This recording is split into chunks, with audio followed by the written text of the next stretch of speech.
Greetings, everyone. Well, it's Cooking with Z time. I'm a little drunk. Been partaking of the rum tonight.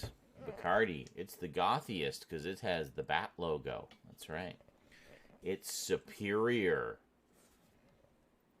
Just like the Fantastic Four was the world's greatest comics magazine, as we all know. Anyway, did a little bit of prep before. Have been sauteing the steaks and already have the potatoes in the toaster oven. They've been going for about a half hour or so. So we're going to head into the kitchen, fire up everything else. Got mushrooms. We got to cook up the steaks, and then we're going to stuff our faces. All right, let's go, shall we? Let us adjourn to the kitchen. Hold on. I just got to switch the mic over to the camera mic. Hey. Quality audio. All right, let's go.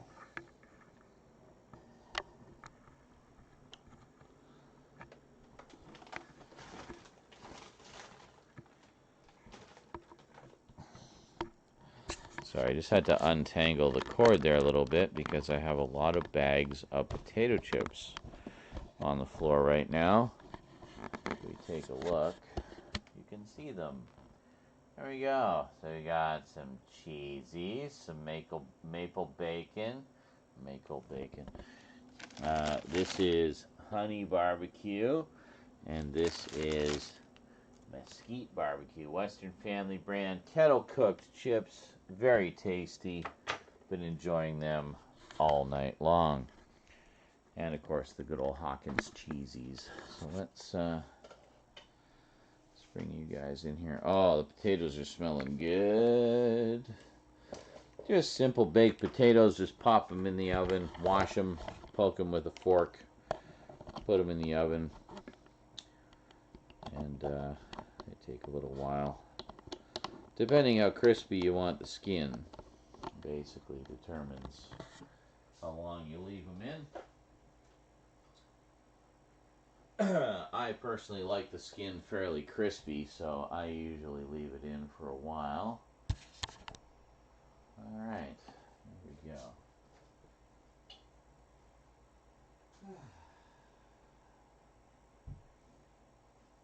Hey there, kitties. I have Church in a ball in the corner over there, and Eclipse on the floor right there. Hi, sweetie. What are you doing? Yeah. Hi. Oh my goodness. Oh my goodness. Okay, stop with the claws, you. Yeah, there you go. Yeah. Yeah. Oh, hi. Would you like some attention too? Would you like some attention too? Yeah, of course you would.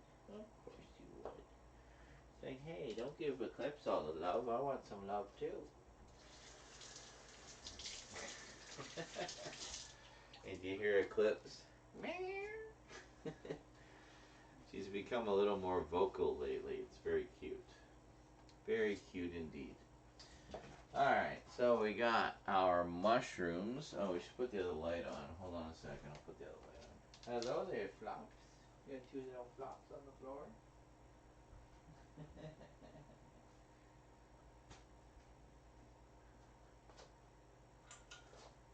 Here we go.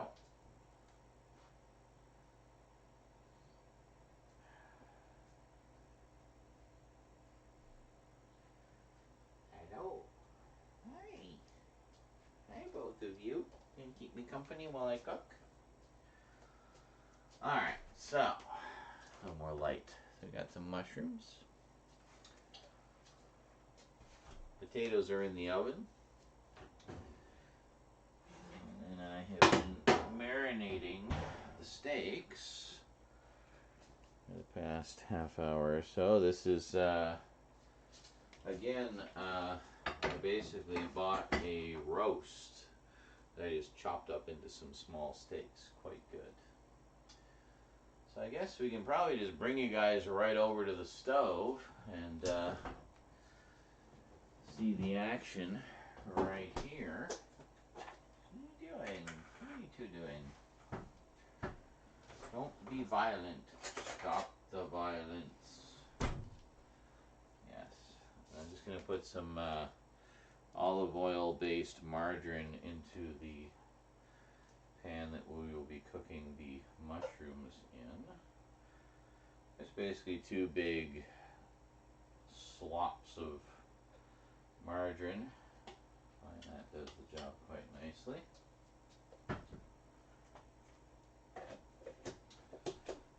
I always get this whenever it's on sale because it's good shit.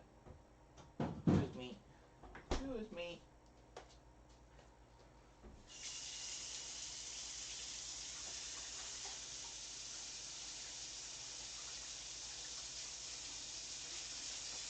I'm just going to give this plate a little wash because it's my preferred plate for steaks.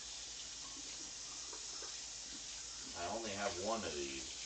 I think it used to be a set, but I don't know what happened to the other three. They're long gone.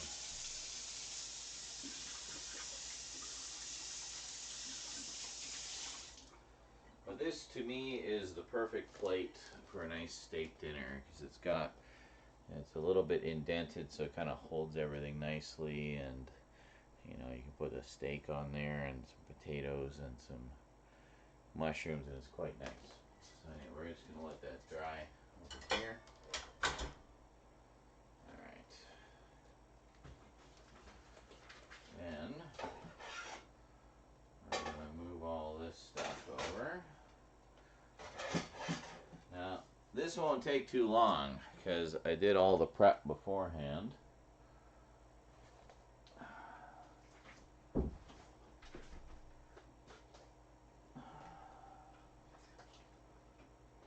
Just move everything over here so we can see. So you guys can see what's going on. There we go. Alright.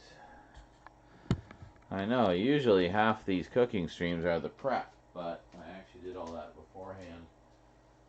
We were playing some Fortnite earlier. It was a lot of fun. Got a few wins, had some laughs. There, that looks good.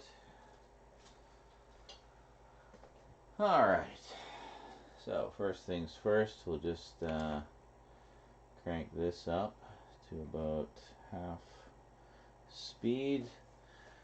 And want the other one on high. So yeah, so this was a roast that I just basically chopped up into some small steaks. Small but thick steaks. What are you doing?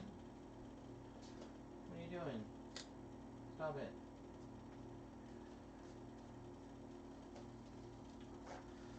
And our pack of mushrooms, we actually got some larger mushrooms this time, which is nice.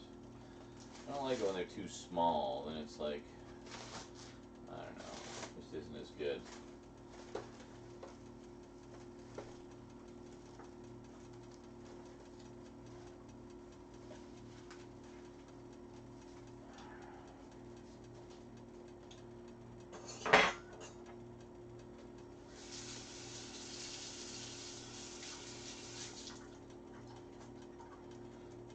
Utensils a little wash here. Alright. Good. Yeah, so as I say, I prepped everything beforehand. I just kind of wanted to be able to jump right in and do the cooking this time around. So this probably won't be a terribly long cooking stream. By the way, I do apologize. Those of you who watched the previous one may recall I was making some, what the hell was I making? Slow cooker something. Pork stew. Yeah, and I was going to show you the results of that, and I did not. I apologize. All you need to know is it was delicious. I mean, I don't know. I've made slow cooker stuff before. You know what it looks like, but I'll show you another time maybe when I make it. I will make it again at some point because that was damn good. But yeah, in that case, I had like a couple roasts that I cut off a big pork loin and cubed it and put it in the slow cooker with some carrots and some potatoes and some beef broth and some salt or no, some fresh ground pepper and garlic powder. And yeah, good stuff. Good stuff. That's a pretty standard sort of stew that I make, either with beef or pork. And it's always good. It's good for about, I think we got about 4 or 5 meals out of that. We had like a couple good meals when it was first made, and then about 4 or 5 portions for leftovers. So that was my breakfast for a few days. So it was pretty good. I like it. I like it a lot. Alright, so our margarine is all melted. This is heating up. Have it on high. So we're just going to dump. Oh, splashed me a little bit. There we go.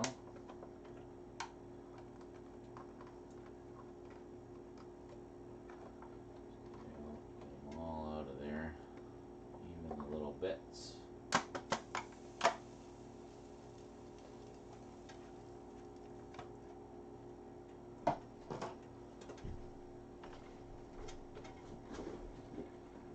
Doing?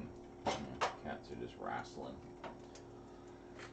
So I did finally get a refill for my pepper grinder. Actually, I talk all the time about the Sundar. Let me see here. What is it? What is the brand here? I don't have any. Oh no, I do. I have some curry spice mix. Sundar. That's what it is. Sundar. This is from the South Asian section at the supermarket for spices, and it's the granulated garlic that I get all the time that I swear by. Well, I decided to check and see if they had peppercorns as well, and they did. There's a couple reasons I go with Sundar. First off, it's just has more flavor, I find, than the usual stuff that you get in the spice section. It's not in the regular spice section either. And then, in addition to that, it's a little bit cheaper, actually quite a bit cheaper than getting the sort of name brand spices in the spice section. So, yeah, so I don't know how local it is. I haven't seen it in any other supermarkets other than my local Save-On, so, which is a BC, British Columbia, Canada chain. So I don't know how common it is outside of that. I'm guessing not very. So anyway, there we go. So we got our mushrooms on. This is heating up nicely. Okay, good.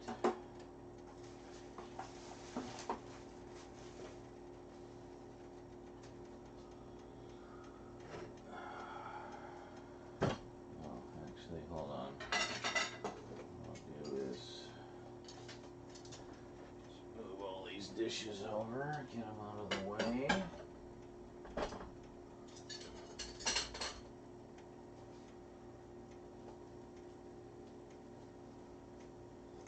Alright. Good stuff. So just about ready to throw the steaks on. I'm just going to get the mushrooms going a little bit first.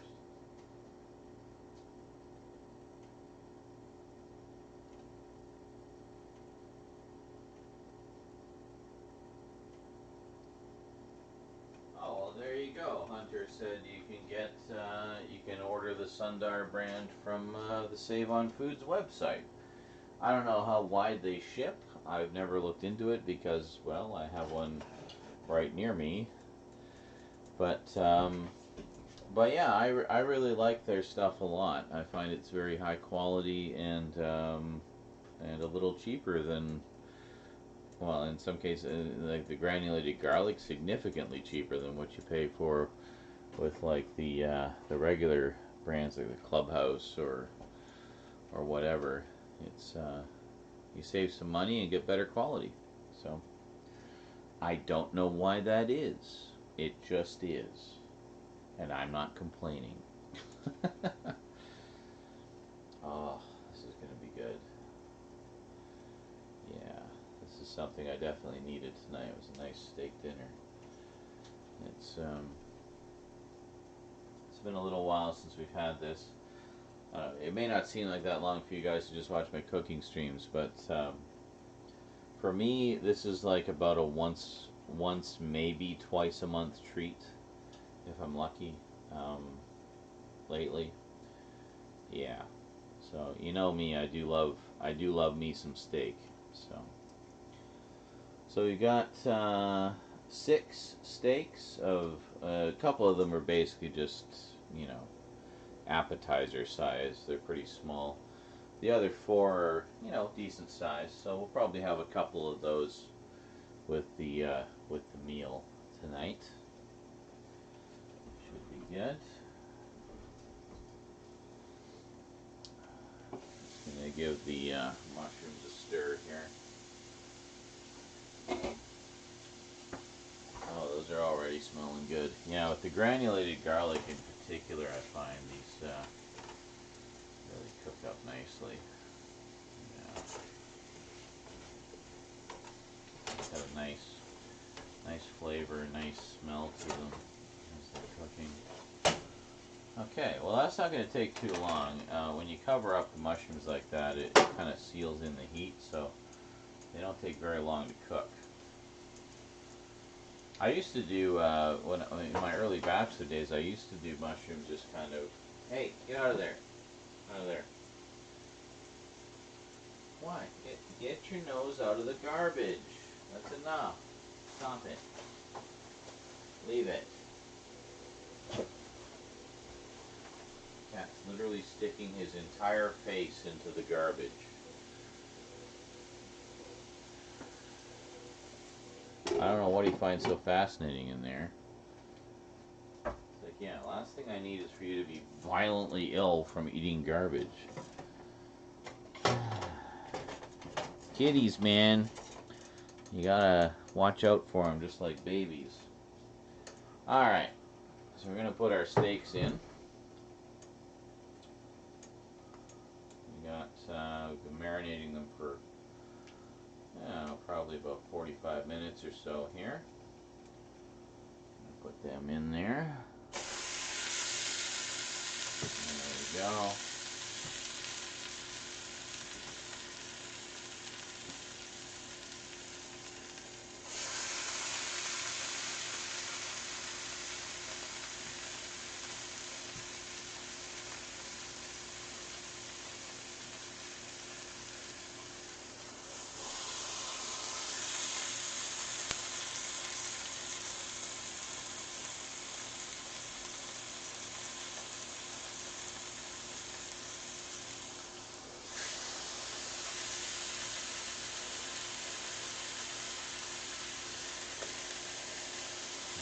See what I mean? They're just like tiny morsels.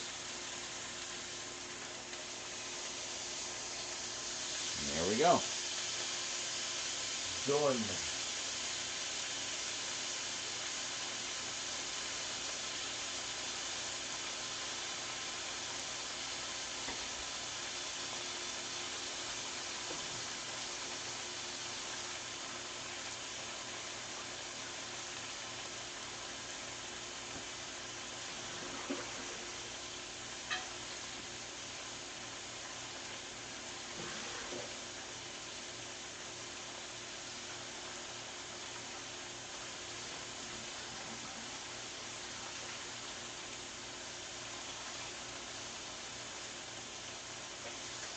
So speaking of Clubhouse, this was the, hold on 1 second here.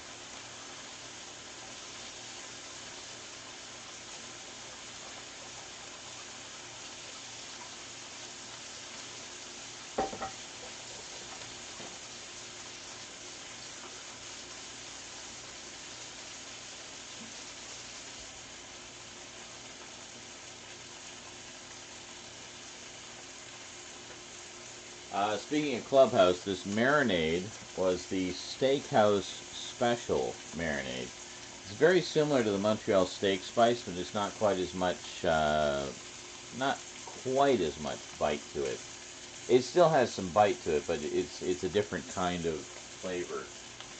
And I don't know, it seems to me that they may have discontinued that one because I haven't seen it in the supermarket. The last I saw it, I actually got a couple bottles of it from the dollar store, and this is the last of it here. So that may be it, folks, for the Steakhouse Special. In which case, if we're going to go with the marinade, I'll go with the Montreal Steak Spice because it's quite good. The only two types of marinades I ever see nowadays at the supermarket are the Montreal Steak Spice, which is really good. Don't get me wrong, it's great. It's just a little spicier than I want sometimes. This one's still spicy, but has a bit of sweetness to it. It's a little different.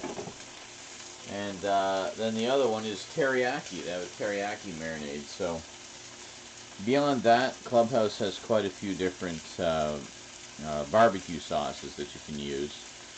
But that's different. You don't really use those for pan searing. You use those for cooking in the oven, which, as most of you will know, I generally prefer to do. But yeah, I've got a little better at the pan sears as of late, so can't really complain too much. I can make a good steak pretty much any way you want.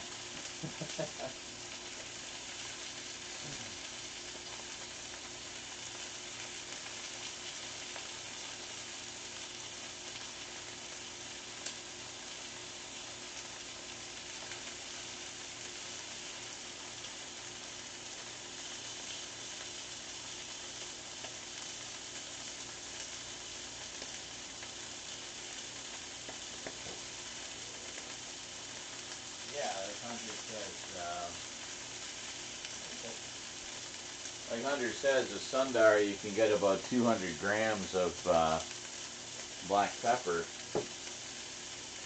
for about $7. Yeah, so that's what I did. I just put it. This is the container I put it in. So there's this amount left plus what I put in the pepper mill. So, and that was about, probably not even, like maybe about $6 Canadian. So it's a pretty good price, $6-7, something like that. So can't complain. Pretty good.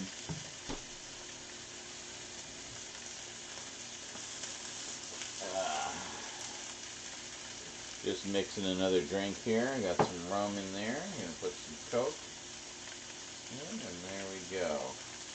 Good stuff.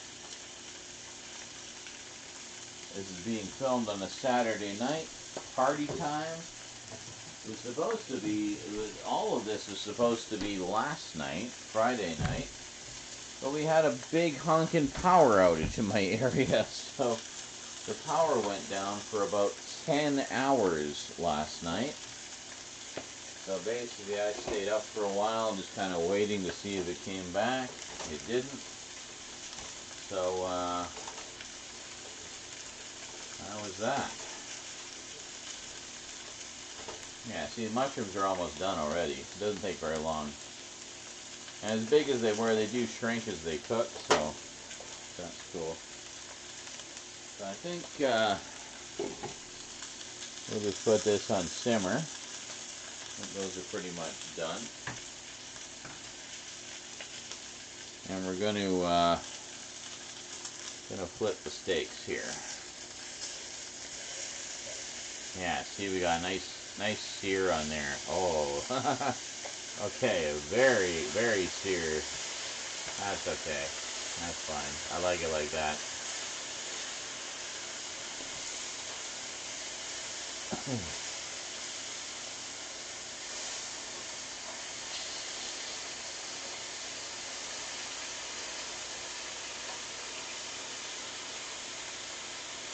Yeah, that's why I started, when I do the marinade, I used to just put it in and kind of soak it, but lately I've been draining off the marinade before I put it in, and I find it gets a much better sear that way.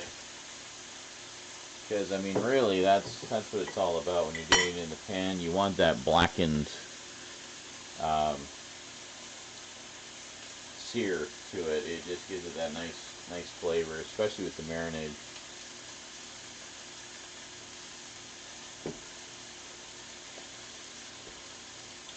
So these two in the middle probably won't take as long as they're pretty thin compared to the others. The four around the edge are pretty comparable in thickness. I think this is the thickest one here. And then this one's maybe second, third, fourth. That one's not as thick, but these three are pretty close in thickness, so they'll take a little bit longer to cook. But I find the way I've been doing them is they generally turn out about medium rare. So, yeah, still nice and bloody in the middle, you know.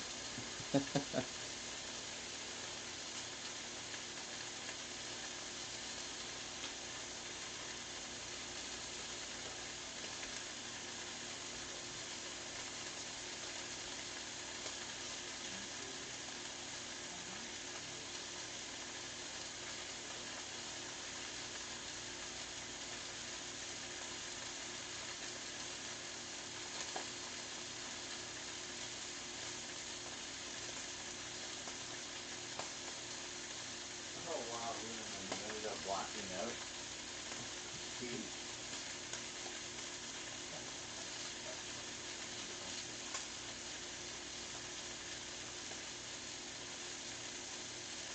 Yeah, that is kind of scary when you black out, isn't it? It's just like for those who weren't here for the whole thing, we were playing Fortnite and all drinking quite heavily while we were doing so. Good times.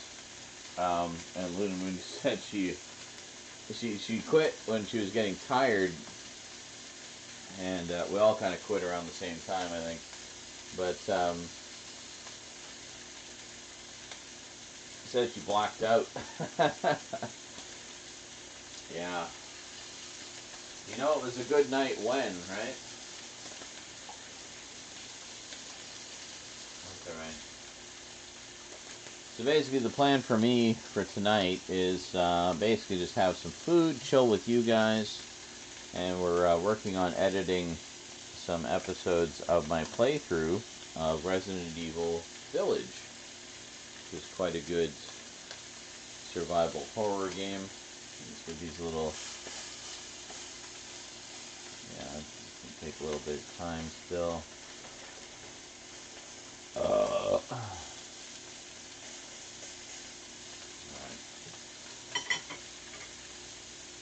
I'm kind of hungry, so I'm probably going to have a few of these. There'll be a couple left over for tomorrow.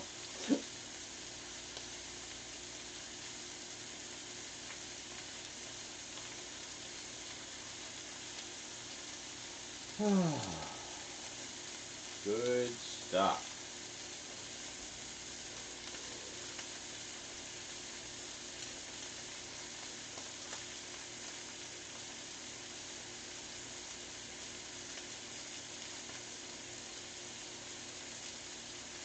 Hey, greetings, Duncan. Starting a new job tomorrow. Very nice. Congratulations, dude. I know it's been a bit of a road prepping for that, but I knew you could do it. All right, I think we're good here. Turn that off. Stopping the potatoes. They're in the toaster oven there, and let's serve them up, shall we?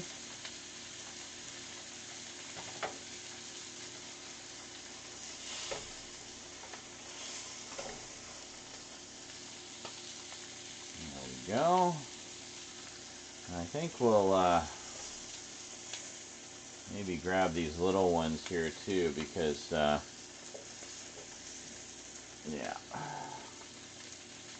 There we go. So we'll have a big one and two little ones, and then we got three more for later, if we so desire. Then we got some potatoes here. Bunch of, I'll show you here. Got a bunch of fairly small russet potatoes. It's just what the pack was. It was a bag of smaller potatoes, but I couldn't resist the deal. I normally wouldn't get them so small, but the deal was $2 for a $5 bag, or a 5-pound bag, sorry. Normally a little more than that. Just going to angle this over here and you can see how I prep everything.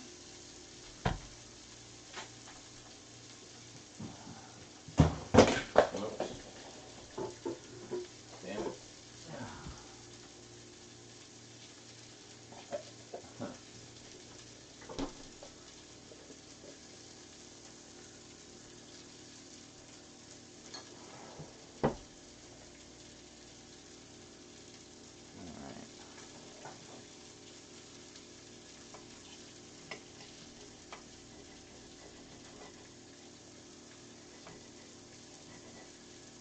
Go. Yeah, I left these in there for a while, so oh yeah, they feel perfect. Just the level of softness of the potato and everything. So I just kind of squish them down, split the skins a little bit, just kind of flatten them out so I can put some butter in them. Well, olive oil based margarine, as I always like to differentiate. And it looks like this is going to take up most of the plate, so I think we'll get a separate bowl for the potatoes. Or sorry, for the mushrooms. This is the potatoes. I'm not drunk, you are.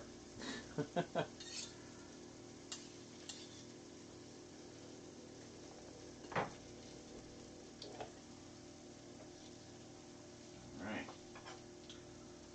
Then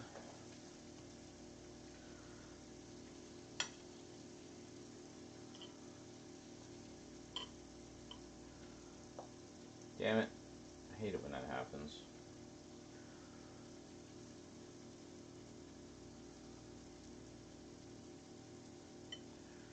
I put a fair amount on. I'm fairly generous with the butter because, as I say, it's olive oil based margarine, so it's not really bad for you per se. It's polyunsaturated fat, so you can just kind of load it on as much as you want. But it has that nice buttery flavor, which is great.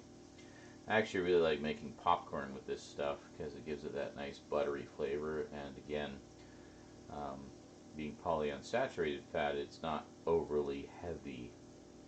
You don't feel too guilty eating it.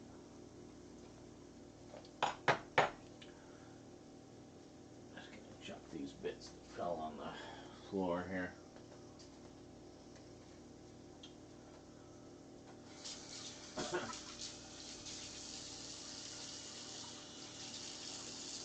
I don't know. Church was just getting his nose right in there before. I don't know what he was smelling in the garbage. It was so fascinating, but anyway.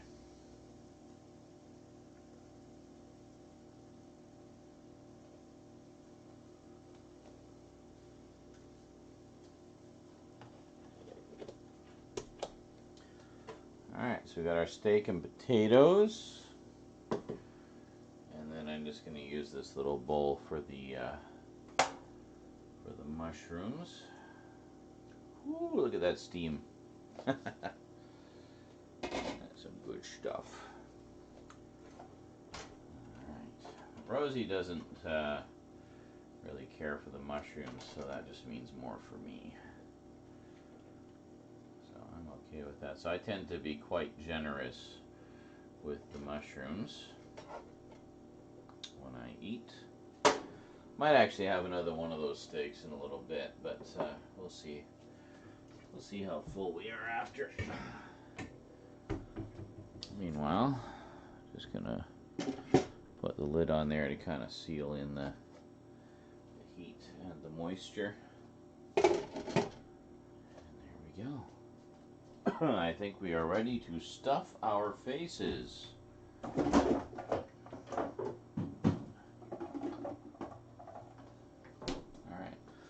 let's get you guys back to the desk, and we'll do that.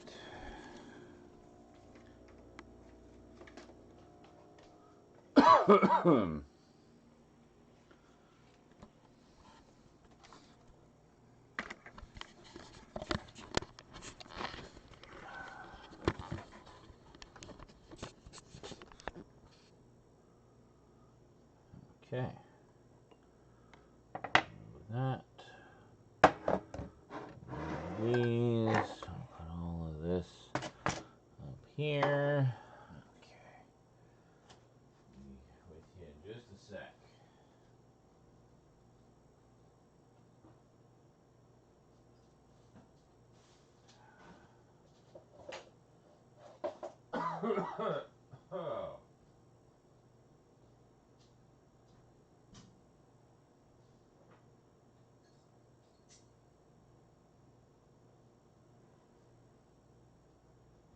Gets a little smoky cooking it like that, but hot damn, the flavor is so worth it.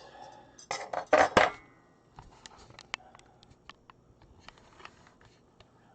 we go. Oh, come on. Can we just fucking... It's so hard to get it to just sit. There. All right.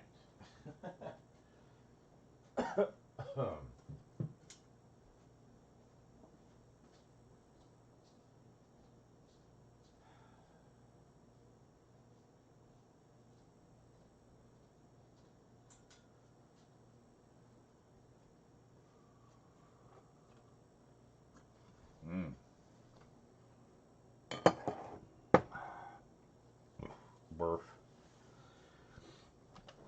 All right. Monitoring yourself, probably a good idea. There's potatoes here first.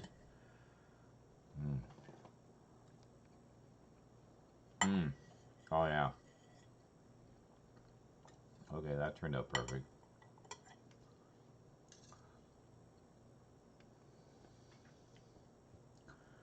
Well, and I mean, it's a little one, right? So I can just have the whole damn thing, basically.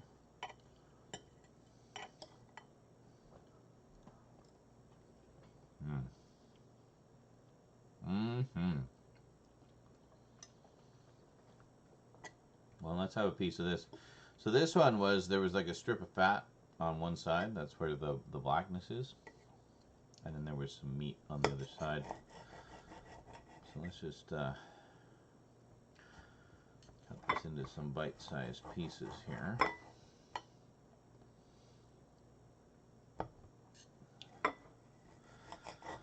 Medical app on your phone? Alright, good. Well, I don't want you putting yourself in danger just to party with us there, Luna Moon. I mean, you gotta take care of yourself there. You know. But I'm sure you know. I mean, I rely on you to know what your limits are if you're going to join us in imbibing and whatnot.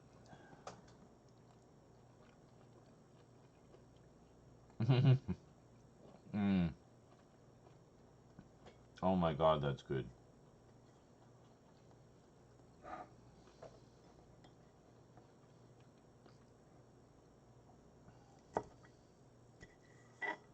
Oh yeah.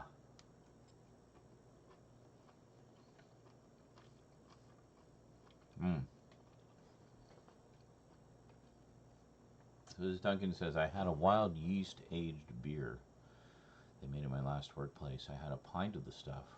It was more like a fruit wine than a beer. You could smell the alcohol. It did a number on me. Not the most pleasant method to get drunk. It wasn't like being drunk at all. It was very odd. It reminded me of being tea drunk, but I wasn't enjoying it. Oh. Well, that's unfortunate. I mean, obviously you want to enjoy it when you're drunk. It's kind of the point, isn't it? So yeah, if you I don't know what you can see there, but you can see there's like a layer of fat and a layer of meat. So yeah. Mm. Mm. Mm-hmm. That was good.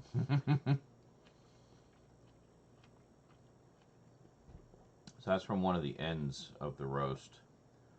It's quite good. Mm.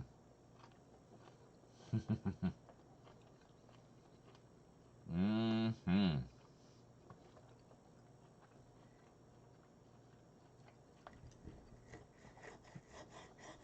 Yeah, just make sure you drink lots of water there, Lunaman.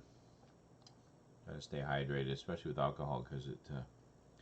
Yeah, see, I don't know what you can see, but nice and pink.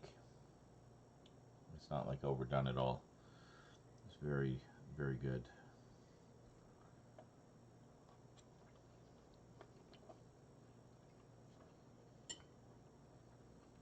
And that's the thinner pieces, so I'm thinking the larger ones will probably be more like medium rare.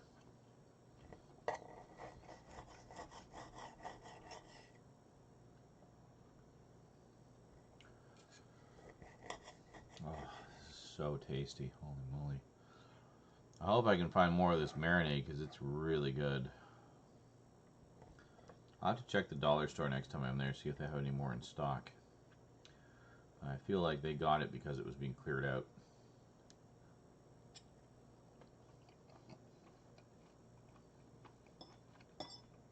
I.e., being discontinued, you know.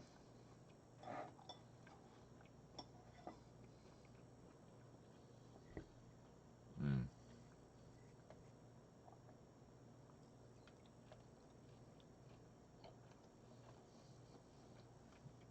Holy moly, you got the whole shebang going over there, eh, Lunaman? Well, you look after yourself there, girl.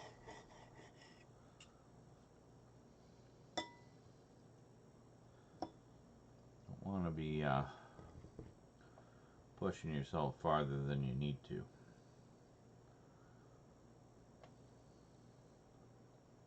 Mm. Oh, good. I'm glad.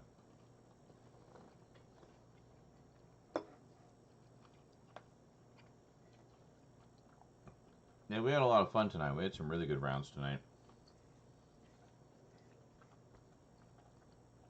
A lot of just mad craziness. Some good conversation. It's great. It's everything that I want, you know, a night of gaming to be with you guys. You know.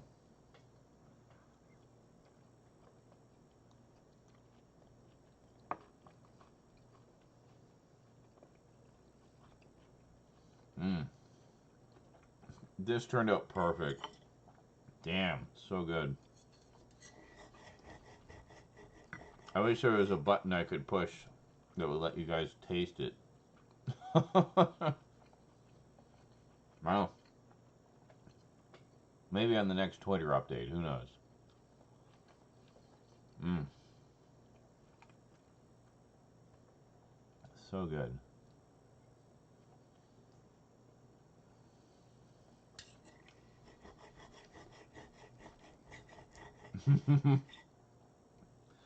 Push the taste button. Yeah.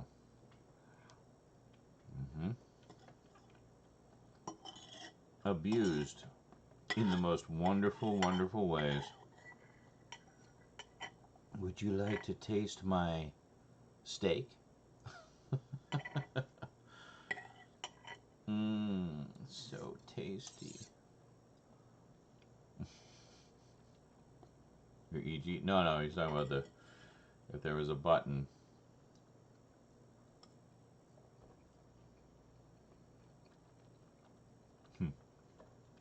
Is Aaron Isaac now broadcasting in Taste-O-Vision?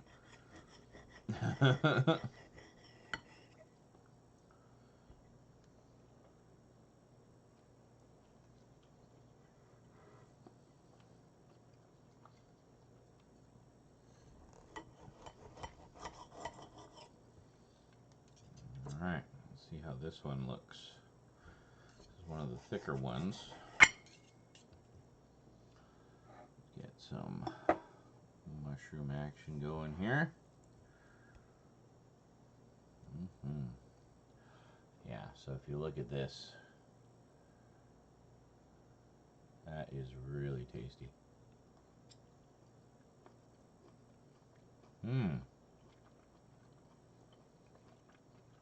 That can be a bit of a process, depending how much they've been used, of course. I learned recently, one of the big things with SSDs is even if you're not reading and writing to them a lot, make sure they're at least powered periodically.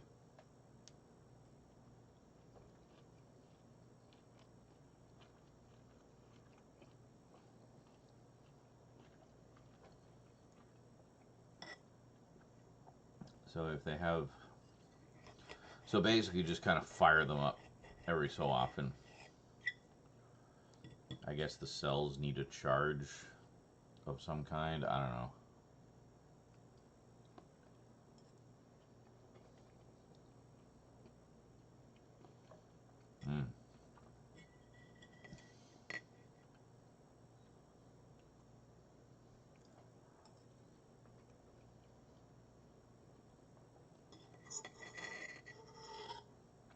Oh dear.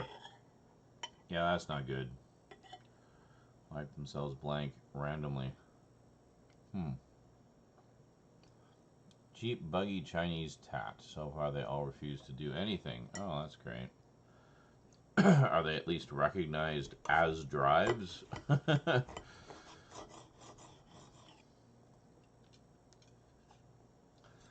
many hard drives here, like spare ones just lying about. I'm going to maybe combine them. Yeah, you should do that. Maybe set them up as a RAID array or something, you know? I mean, why not? Make use of that space. That's pretty easy to set up these days.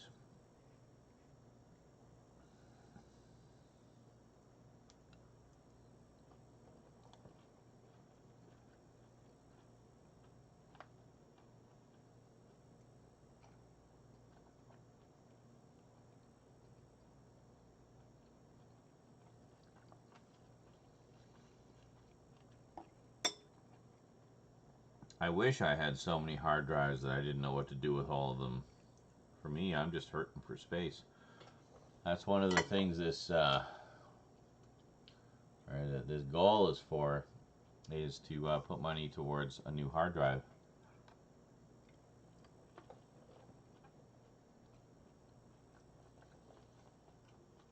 Just so I can free up some space to do more videos. You're not oxygen, you're like on oxygen, like just to breathe. Yeah, that reminds me of when I was a kid. I had asthma pretty bad, to the point where I didn't have to go on oxygen, but I did have to get a Ventolin mask a few times at the hospital. So it turned out what the trigger was for me was primarily pollens. So when it was the spring, so it wasn't just hay fever, it was like I full on couldn't breathe in the spring. And they tested me for allergies and turned out I was allergic to certain types of pollens.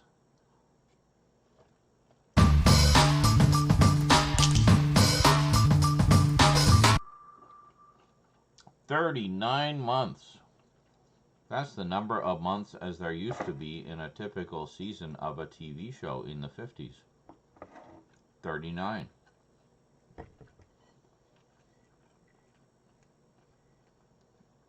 Now we get 8. Who Disc? Oh, that sounds like a good brand. Who Disc? You Disc.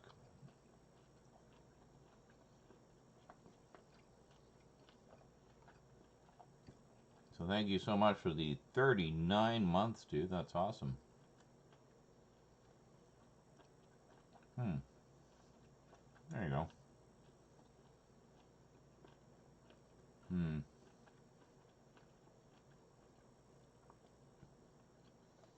But see, what cured me was starting smoking. I started smoking, and my asthma went away after a couple years. It was weird. I'm sure there is no relation there. I'm sure it is just coincidental. I think it was more like as I grew up, the air passageways um, widened,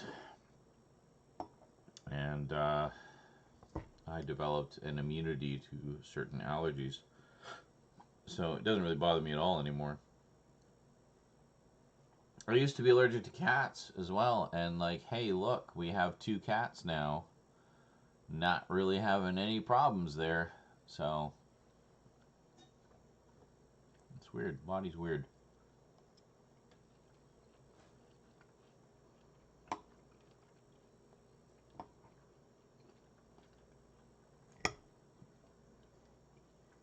Sometimes you just grow out of things, or develop an immunity, or whatever. And other times they continue to plague you for the rest of your fucking life.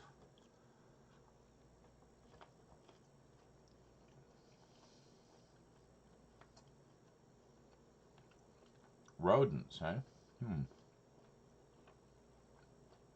It's so funny, given that vermin is a part of your brand, your identity, if you will. Vermin art. I am vermin who draws things and paints things and makes art stuff. But don't get any other vermin near me because I'm massively allergic. Oh, really? You used to have pet rats? I did not know that. I'm not entirely surprised, though. That definitely seems on brand for you.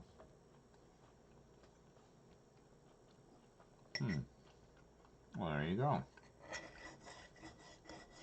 That's exactly the same origin as Zeranizarak, i.e., I made it up off the top of my head for my RPG character. Exactly the same.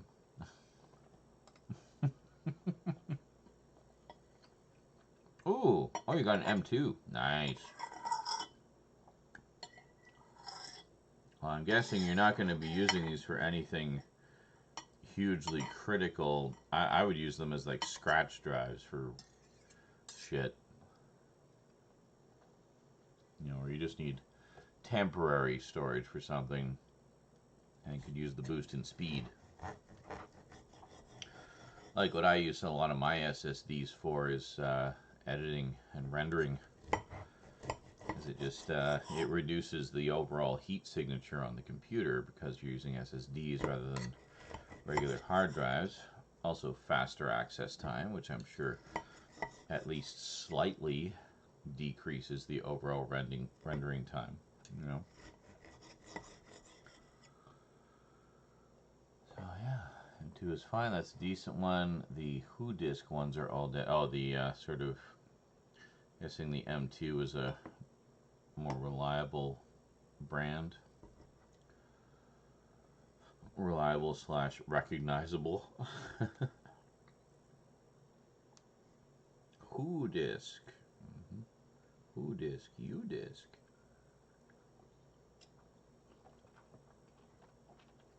With the nose nubbies.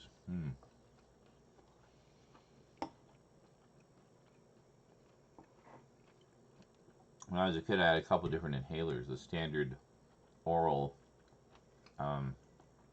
Ventolin inhaler, everybody's familiar with. Then I had another one that was a nasal inhaler, so I would take 2 different kinds.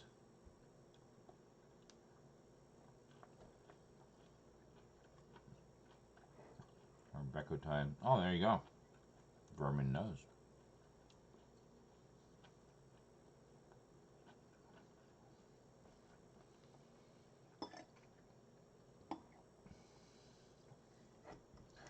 Yeah, there was a few times when I was a kid I was having like severe issues breathing.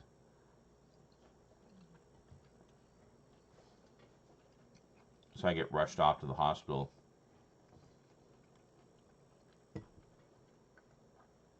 and be given a Ventolin mask. And it actually really helped a lot. It was great. Just suddenly, wow, I can breathe again.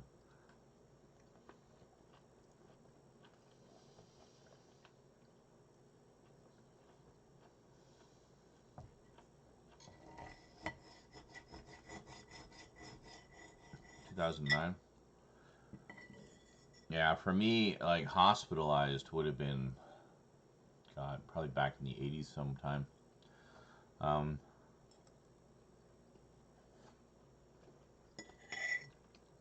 yeah, definitely would have been back in the 80s.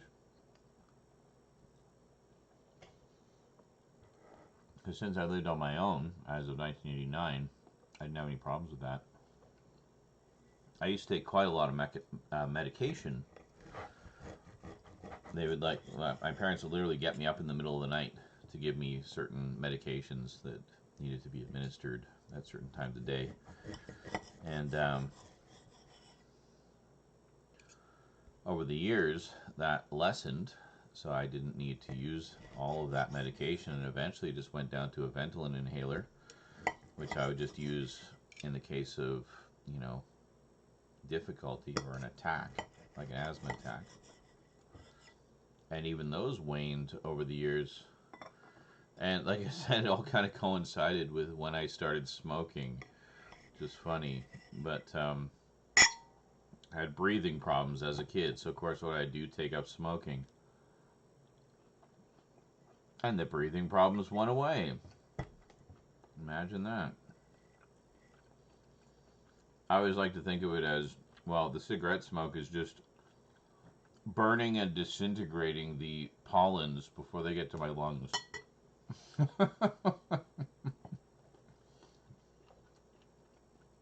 Seems logical. This turned out so damn good. Holy shit, this is tasty.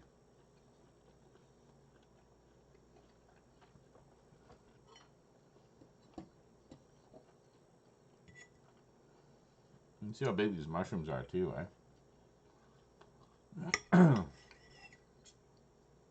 Literally cut one in half, and it's sufficient for a piece of steak.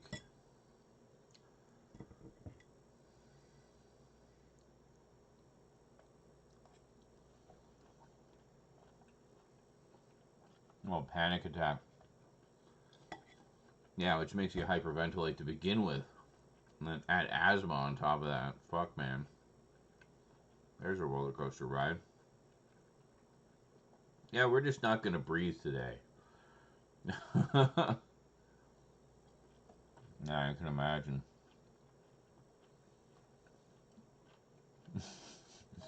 I know, right, Punk? Smoking helped me. It could help you too. Smoke.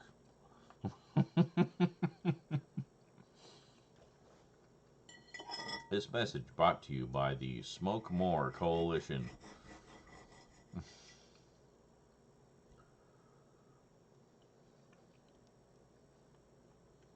These cigarettes cured my asthma foundation. Oh yeah, I probably get like free cigarettes from all the major cigarette companies for life. All 5 years of my life after that point.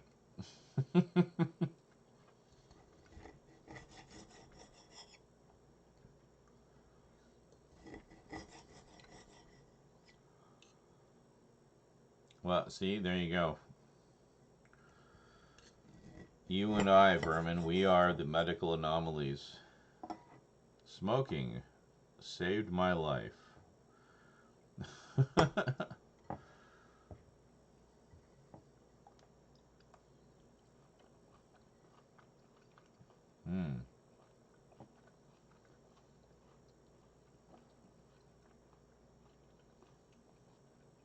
Well, I mean, I always liked M2, Duncan, simply for the fact that it's so fucking fast. My current system uses an M2 for the system drive. And it just boots so fast. Does everything so fast.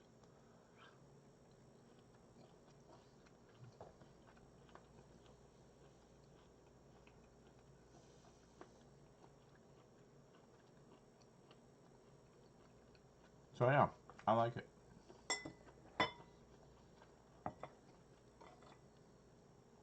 To the point where I think going forward, I will use M2s for my system drive unless they come up with something faster, you know.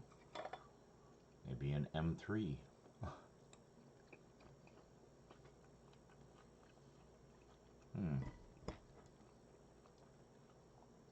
Yeah, see here we have a nice layer of fat there. And then the meat. Loaded with flavor.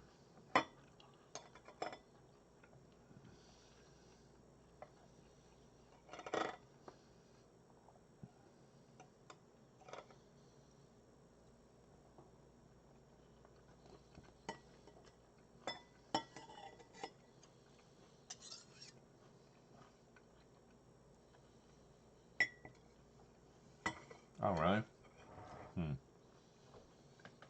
See, I don't know anything about that. I haven't tried to set one up myself. The one I got was pre-configured.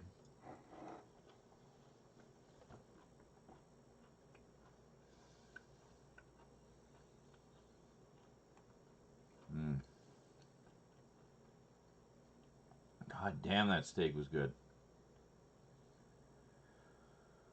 Whew. Numbers.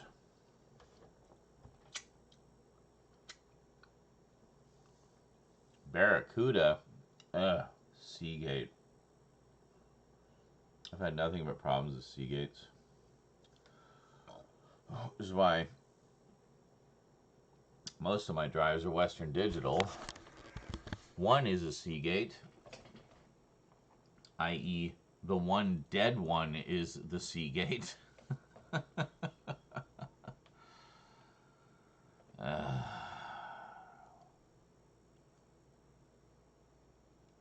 Yeah, Duncan, every Seagate I have touched died. Herman says Seagates have always been okay for me. Some people say that. I just don't know. Western Digitals are the ones that like to die on me. Really. I mean, I have had a couple Western Digitals die, but I mean, as far as I'm concerned, it's almost law of averages by this point, just because I have so fucking many of them.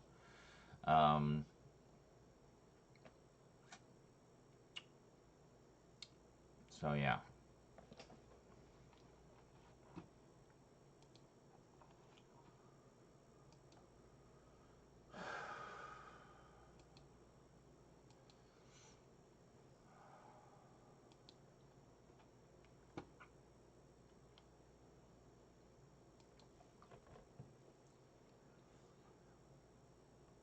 DOA from Amazon. Oh, really? Well, that's a different story. I mean, that's just dead right out of the gate.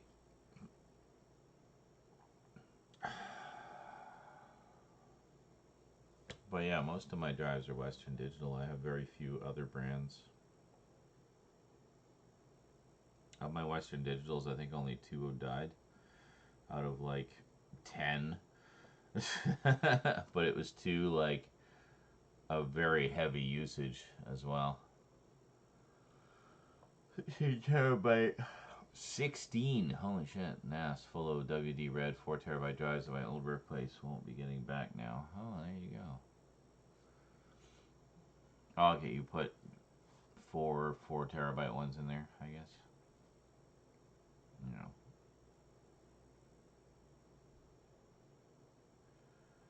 Wow, Streamlabs, you're just like going nuts here. I tried to space the timers out, but I don't know, sometimes I guess they overlap a little bit.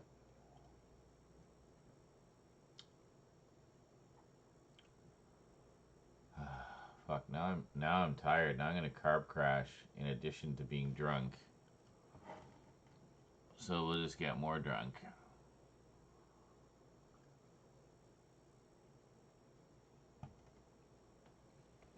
Heart seems okay. Oxygen levels are good. Thank God. Well, there you go. See?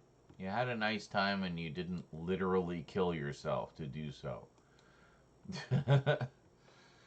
I'm glad to hear that. Obviously.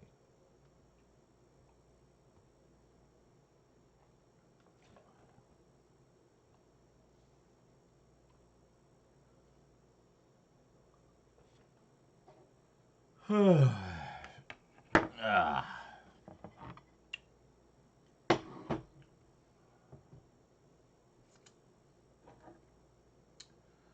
That was very tasty steak. I think it's going to make a very tasty breakfast tomorrow. Yeah, 4 terabyte red drives. When work bought it. When my moved offices after to buy it 500 pounds. It was never fully agreed, so I kept hold of it until they figured it out. That was about 2.5 years ago. I saved to actually start using it. Basically, they just forgot about it after a while, and now they don't. Now it's been so long they don't care.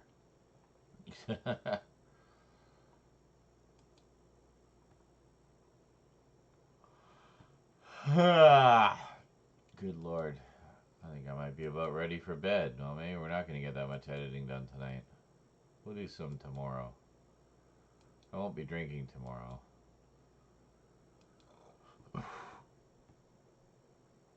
Mini DV tapes and scan your negatives. Yeah, no kidding, eh?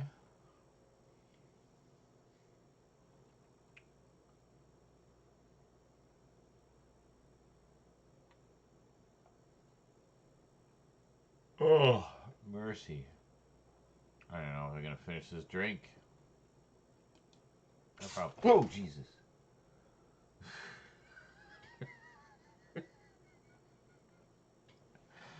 The cat sneezed.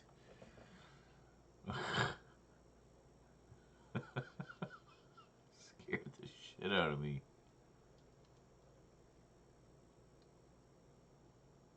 And yes, I know I got the skunk stripe again. I gotta re-dye the hair. Ugh. Mercy. It looks way worse from this angle. There is hair there, I swear. It's just, that's where the roots are.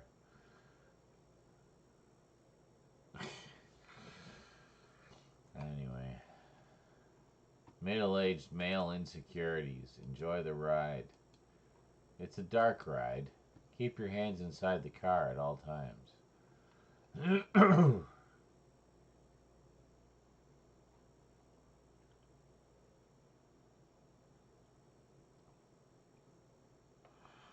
Ah, 32 gigabyte M-SATA SSD. What to put that in? What the hell can you do with 32 gigabytes? Put a shit ton of MP3s on there, I guess? I don't know.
MP3, I use CD.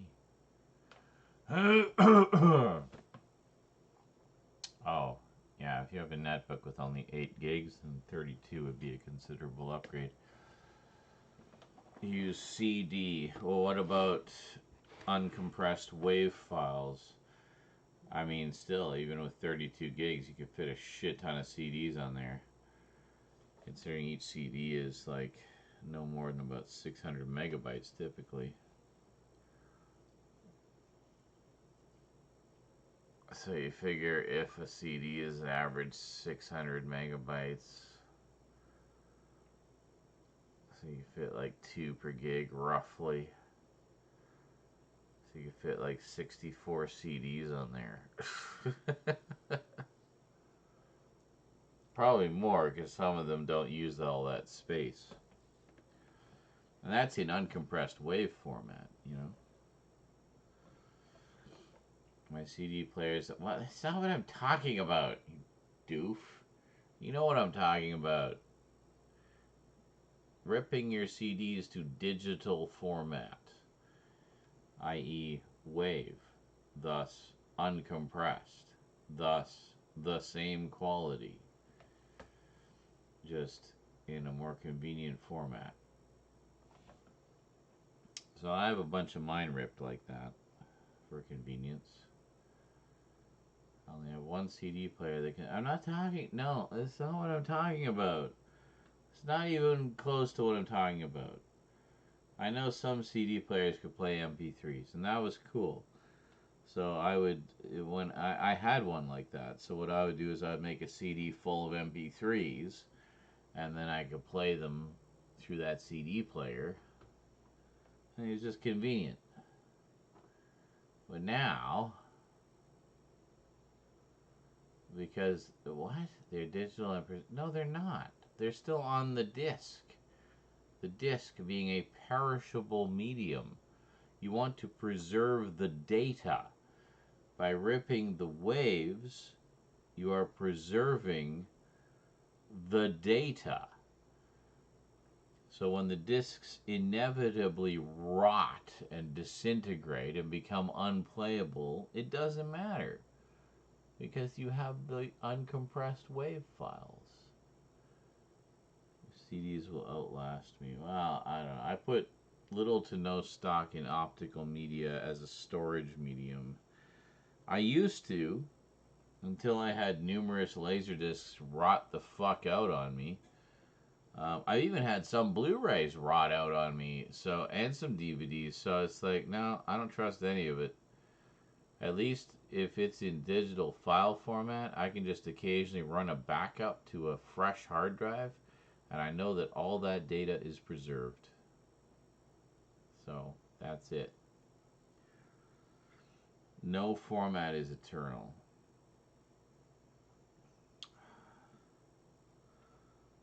You know, I had CDs that I'd burned, and within 5 years they were unplayable. 5 fucking years. That's nothing. I scan my pressed CDs, the ones made in the earliest 80s, they scan as well as the day they were made. Yes, but that's not my point. That's great. That's wonderful. I'm happy for you and those CDs. But I still don't trust them. Therefore, the ones that are meaningful to me, I rip. Like pretty much as soon as I buy them, I rip them to the hard drive and I just listen to the WAV files. Don't even touch the CD other than to look at it, look at the nice pretty artwork on it. But yeah, I'm all about that data, man. I get the discs so I can make my own full quality uncompressed rips and call it a day. By a similar token, that's one of the reasons I want bigger hard drives, is so I can do that with my DVDs. Yes, I trophy wife my CDs.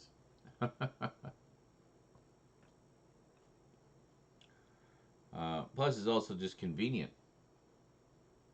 having everything right there at your fingertips on in a folder.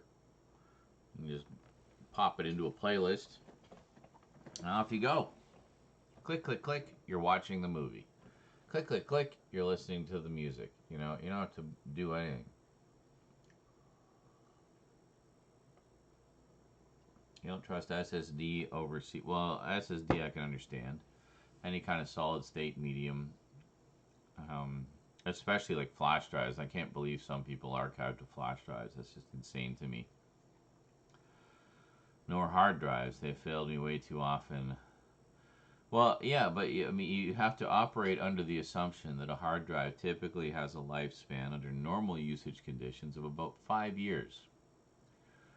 So every 5 years, you replace the hard drive with a new hard drive, and re-back up the data. So that's it. And thus you preserve it indefinitely until you die and stop backing it up. So, I mean, if it gives you peace of mind, archive it to multiple mediums. And, you know, when one fails, you have the other as a backup. Like, I mean, I rip my CDs, but I still keep the CDs. You know, I don't get rid of the CDs. So I still keep them. But when I want to listen to them, I just listen to the rips. I listen to the WAV files. So it's more convenient. Let's go back. Yeah, I have too many CDs to keep swapping about. Well, and that's the thing also. It's like a lot easier to just kind of go through a folder. And, I mean, you've ripped everything in full uncompressed WAV format, so it's identical quality to what would be on the CD. It's all digital. It's all ones and zeros. It's the same ones and zeros. So, convenient but boring. Well, I'm not talking about excitement. I'm talking about preserving the fucking data.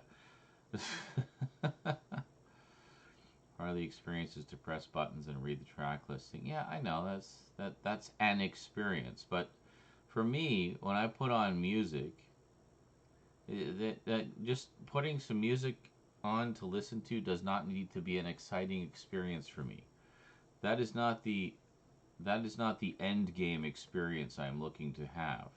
I'm looking to put some music on while I work on something, or just to listen to relax.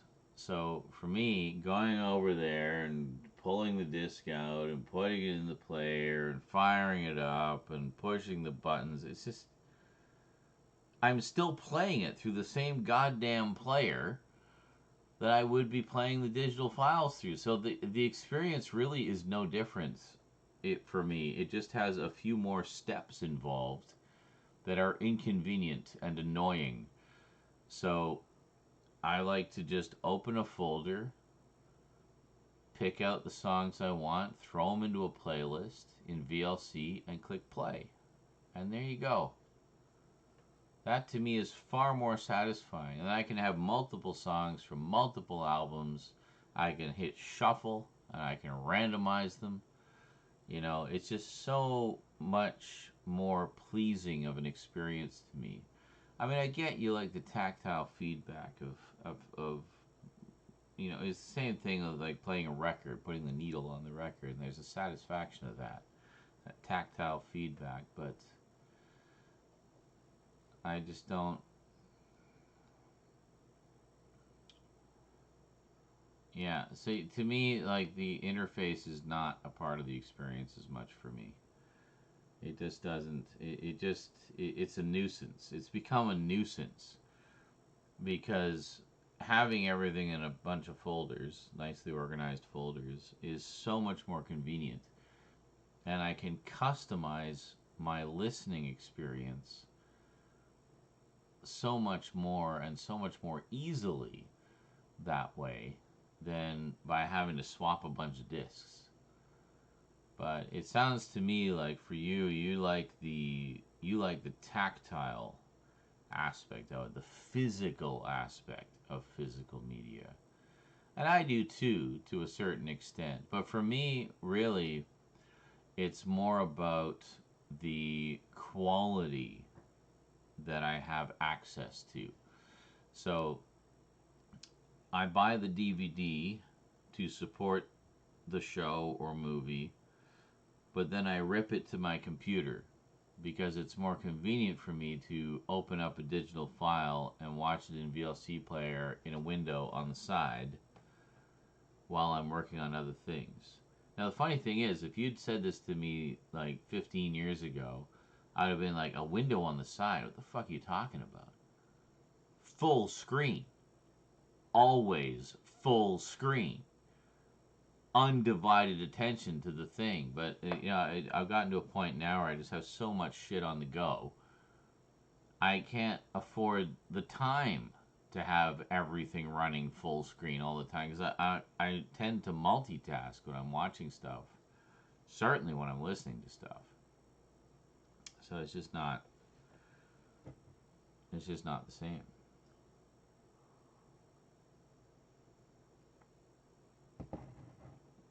You want the results. I want to see the process to get to the results. I think most people like yourself, they can't have the results any which way, or they can, rather. I, however, will take ages selecting which camera to use based on how it feels and sounds. Well, I mean, the cameras, that's a whole different thing. I'm just talking listening to music, you know. And for me, listening to music is more about just the music rather than the means by which I'm listening to it. And I mean, obviously, I want to listen to it in the best possible quality. So in the case of, you know, CDs, it makes it really convenient because you have it in this lovely quality that's easily convertible to a digital file format. And, you know, a lot of people will rip a CD and convert it all to MP3s. And then, well, is it a high bitrate MP3? Because otherwise you're losing a shit ton of quality. Well, I mean, you're losing a shit ton of quality either way, but... See, when I rip CDs, I rip them as uncompressed waves. Every time. When I rip DVDs, I rip them in their full form with menus intact and everything. Uncompressed, unchanged. It's just literally a digital file version of the DVD. So I load that into VLC player. It takes me to the menu, and I have the same experience as I would have watching the DVD, just obviously without the physical interaction part of putting the disc in the player and stuff like that. But I mean, that's as far as the physical interaction part would go, is putting the disc in the player and then loading that into VLC player, you know, and then clicking play. And then from there on, it's the exact same experience that I would have if it was just a folder with the files in it. You know, there's literally no difference because I rip everything with the menus and everything intact, so I still get the menus. It's basically as if I have the disc in. The only difference is I haven't physically put the disc in. But all the files are there, all the quality is the same, all the interaction is the same.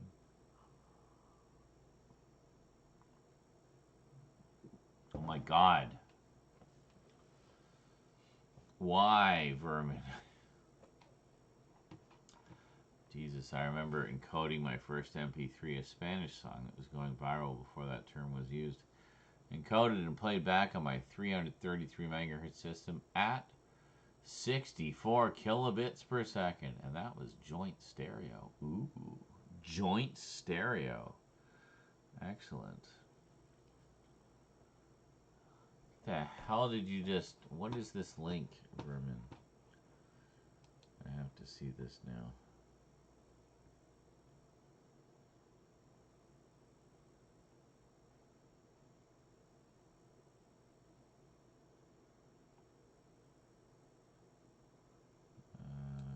Is it here? Ah. Yeah, I see it. Hold on.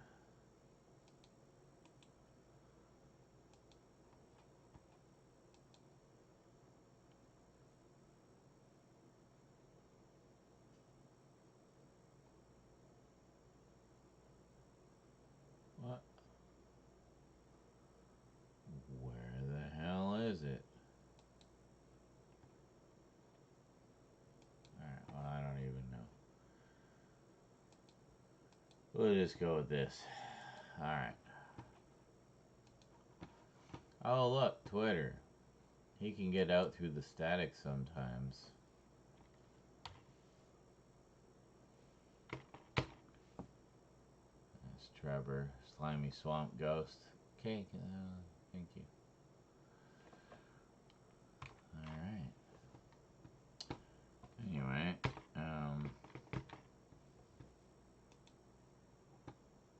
no.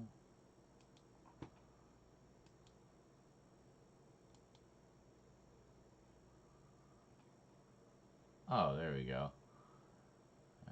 case, portable 2-channel control. Do. $43 Canadian. That's not too bad. Not too bad at all. So you get a DJ deck of clunky buttons, and you have the buttons linked to your software like a jukebox feeling. I fiddle with the CD case or edges and buttons on the remote. Well, you can still do that. You don't have to physically have the CD in the drive. Still, I mean, I do that. I'll listen to the files of something, and I'll pull the CD case out to check it out and read the liner notes while I'm listening, whatever. But Og Vorbis. Yeah, I have a few things encoded in OGG. Actually, some of my music is encoded in OGG because it was the best quality format my tracker program could output in without paying money.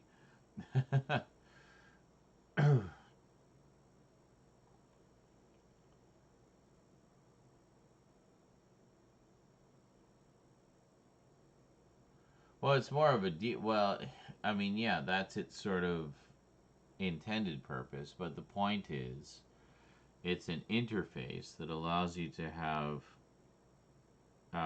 audio files but access them via physical buttons. I think that was Vermin's point. Not that he thinks you should go and be a DJ.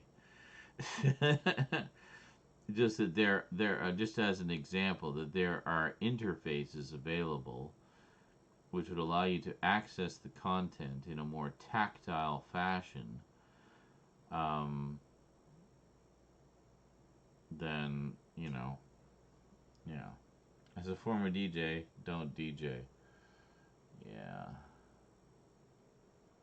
If that makes sense. So it's like big clunky he was talking about like big clunky buttons that would allow you to access your stuff just in digital form, So I don't know.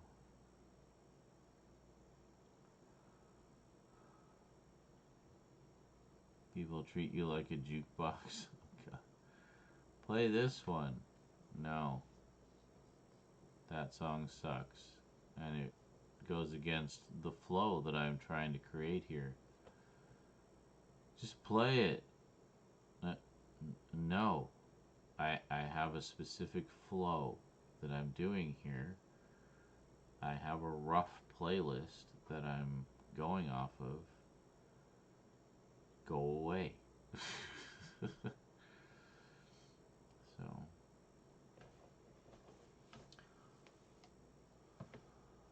Or have you got this obscure track by this obscure band? Well, to be fair, a lot of DJs do know a lot of obscure bands and whatnot. I mean, I learned a lot about goth music listening to gothic DJs and hearing all these wonderful new songs that I'd never heard of before, There's one I used to follow here on Twitch, I forget. I don't know if he still DJs or not. Or here, anyway.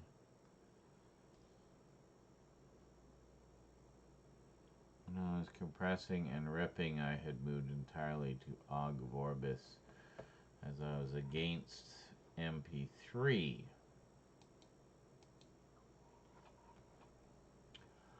Software patents now expired, so only history now. I remember ripping a mate's 80s compilation CD box set. Used to play them on the PC when I was writing coursework, etc. See, that's what I'm talking about. That's the kind of thing I mean, and that's what I tend to use it for, is I have everything sort of subdivided in folders and categories and whatnot that work for me. And that's what I do. I'll put it on when I'm, scheduling videos or some kind of tedious process like that. I'll put some tunes on.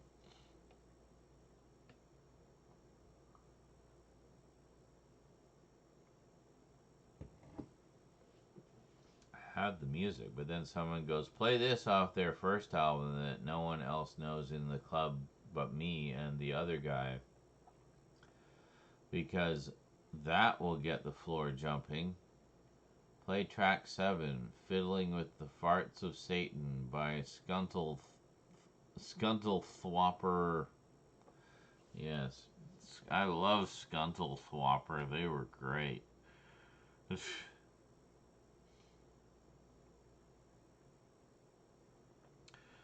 I mean, most like sort of good DJs that I've heard in like a club situation like that is they'll do a nice mix.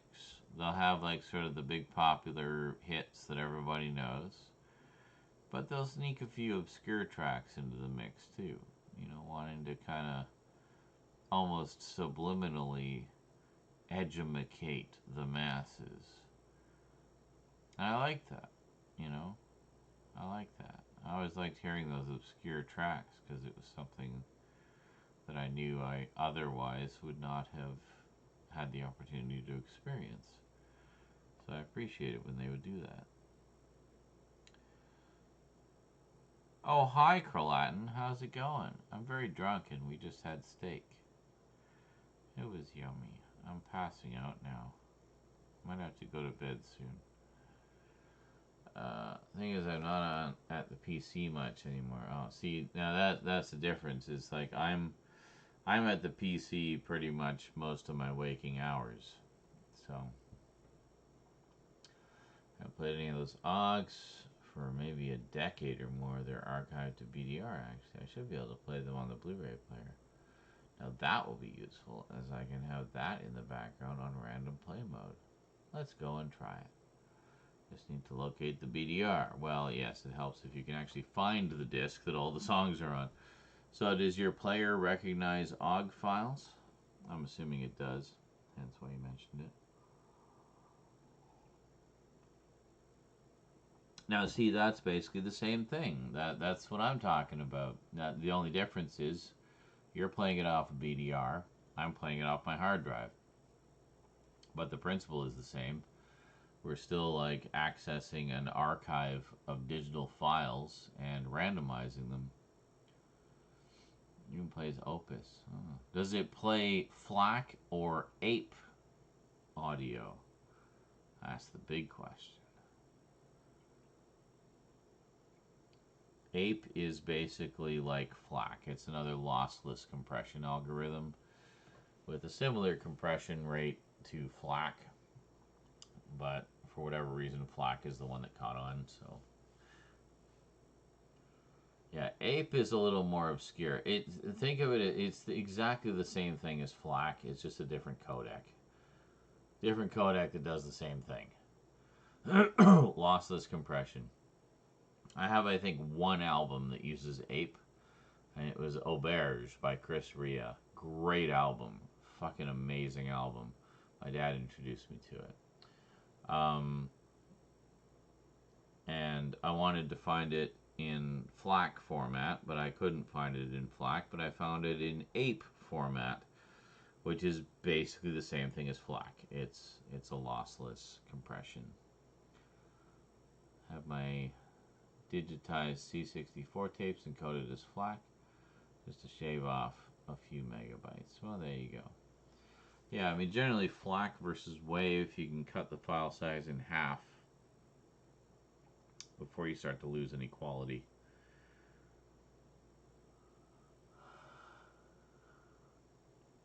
Similar with X265 video compression. Fairly new codec. It's been around for, I don't know, not even a decade. But 10%? No. FLAC you can go down to about half size before you really notice a loss in quality. I know, because I have a lot of FLAC files, and they are literally like half the size of the equivalent WAV. And they sound great. So, I speak from experience. I'm not talking out of my ass in this case. I have a lot of FLAC files, and I've also worked with WAV quite a bit, so I know how big WAVs are. So I know how big, it literally works out to about 10 megabytes per minute of audio for WAVs. So, um, so a 5-minute song would be like 50 megabytes. So if you look at the FLAC version of that, it's like 25 megabytes. It's half the size. So,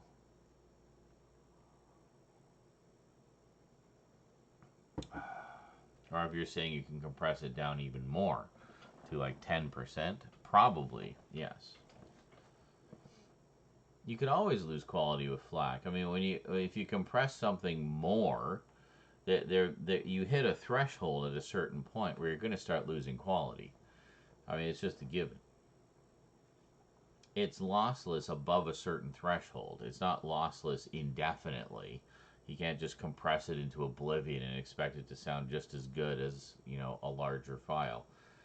But no, they didn't add anything. This is how FLAC has always been. Yeah, I mean, that's why when people encode things using FLAC audio, whether it be using FLAC as the audio codec for a video file or just on its own for straight up music, I don't know any FLAC files that are 10% of the size of a wave. The ones I've seen have always been around 50%. So the general consensus seemed to be like anything below that, if you compress it beyond that, you're going to start to lose quality.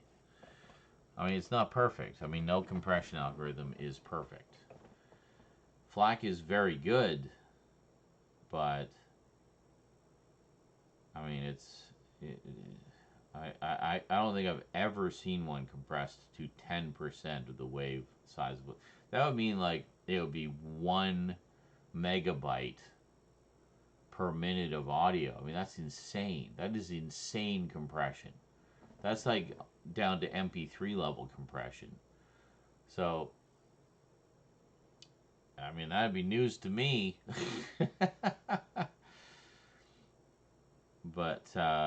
But yeah, I mean, I've downloaded a lot of FLACs over the years, and they've always been hovering around 50%, like about half the size of the wave. So, I mean, you're still saving space. It's like half the size, but no noticeable loss in quality.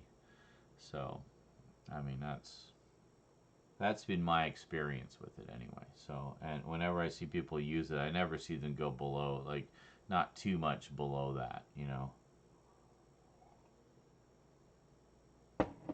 Lossy FLACs. Oh, okay, which when I started with FLAC was impossible. FLAC is, well, yeah, it's supposed to be. But I mean, I think it's, like I say, I think it's like it is lossless if you keep it above a certain threshold. It's not lossless indefinitely. I mean, any compression is going to start to lose quality indefinitely. Like with Zip, for example, Zip had like a failsafe in it where it wouldn't let you compress beyond a certain point. It just wouldn't do it. It's pretty simple. Where I mean, I would try to compress as much as I possibly could, and I would put something into a zip file, and sometimes it wouldn't be that big of a difference because the file itself was already compressed as much as it possibly could be, whether it was FLACs or video files or whatever.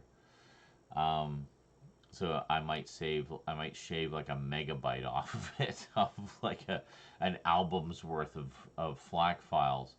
I'm like, well, what's even the point? So that said to me, like, well, it's already compressed as far as it can go without losing quality. If Zip won't let me go farther, then that's as far as it goes,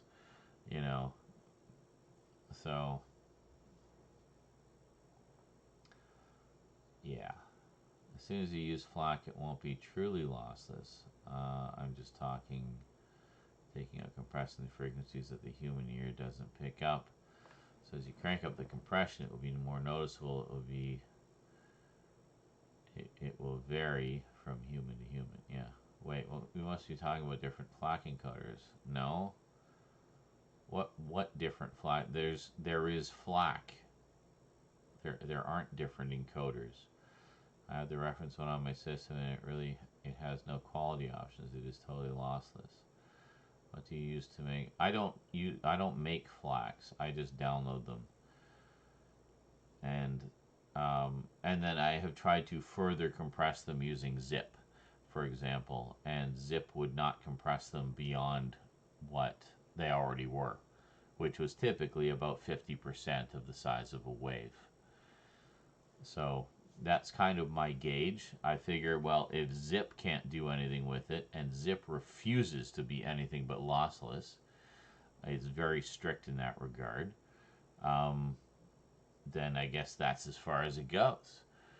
You know, I've never seen anyone compress an audio file down to 10% of its original size.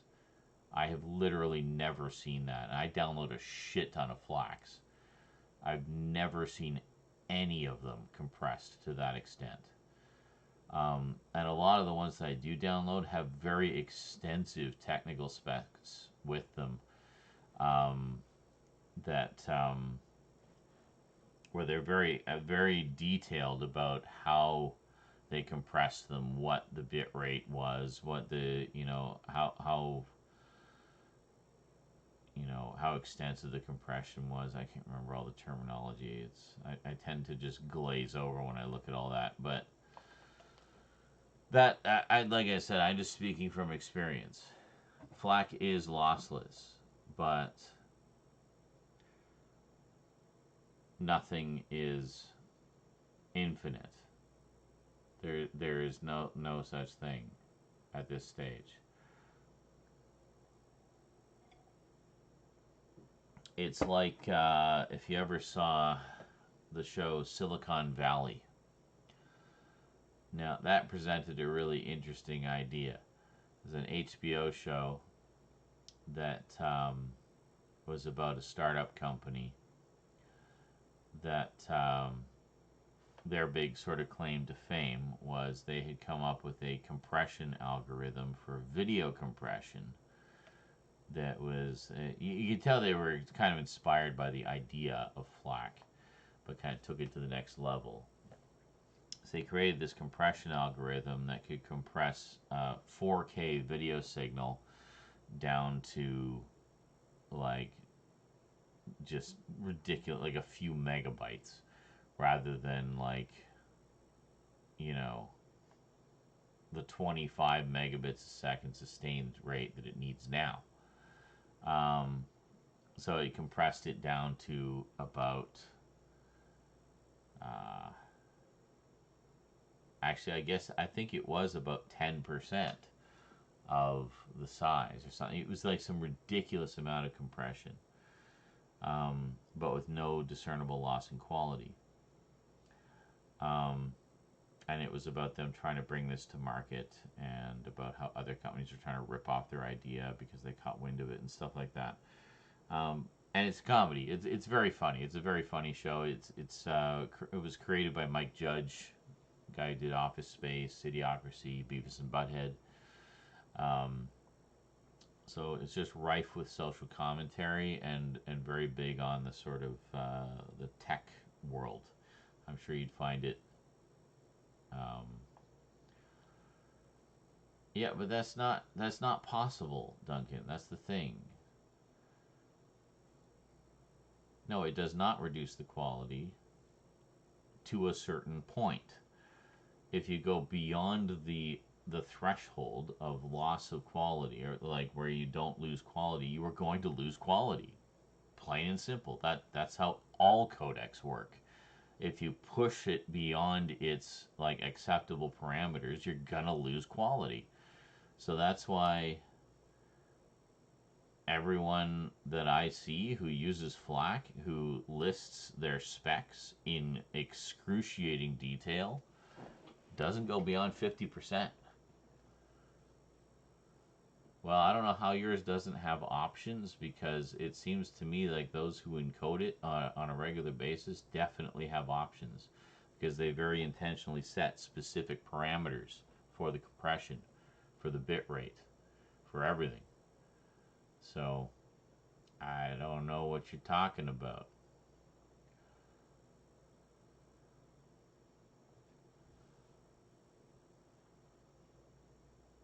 So, I mean, in your case, if yours has no quality options, then it must be just a basic encoder that stays within those parameters where it keeps it lossless. And I'm telling you, there is no fucking way it gets it down to 10% of its original file size without losing quality.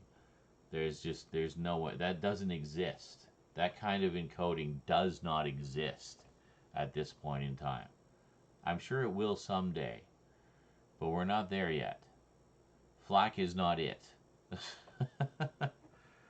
FLAC is very good. It gets it down to about half the size. If it goes anywhere below that, you're losing quality, period. Like, there's... Oh my god, dude, is that what you've been meaning this whole time? Reduces it by 10%. Oh, well, that's different. Okay. Clearly, what crossed wire. I thought you were saying, okay, this is why I was like, dude, you're insane. It doesn't get it down to 10% of its original size.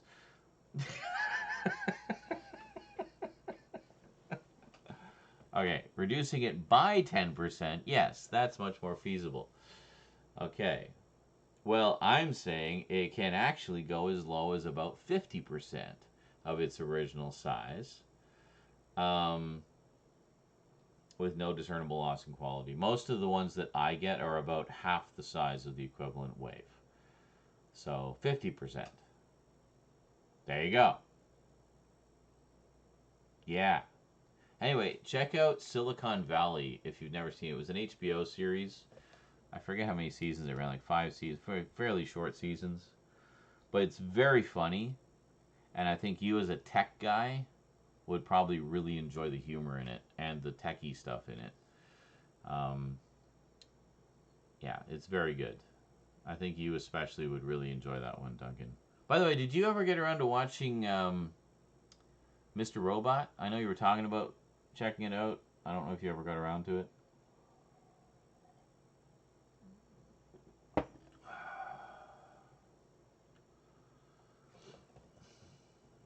Well, no, I mean they're FLAC files. I can show you. I have FLAC files on my hard drive. They are 50% of the size of an equivalent WAV file of the same running time. Need to rewatch this row and ended up diverted onto other things. Okay, cool.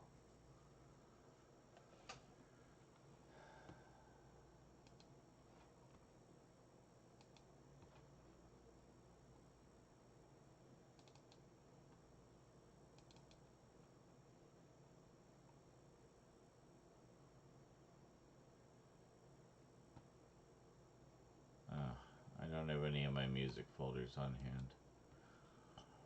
Oh no, I do. Wait a minute. I was looking in the wrong thing here. Oh no.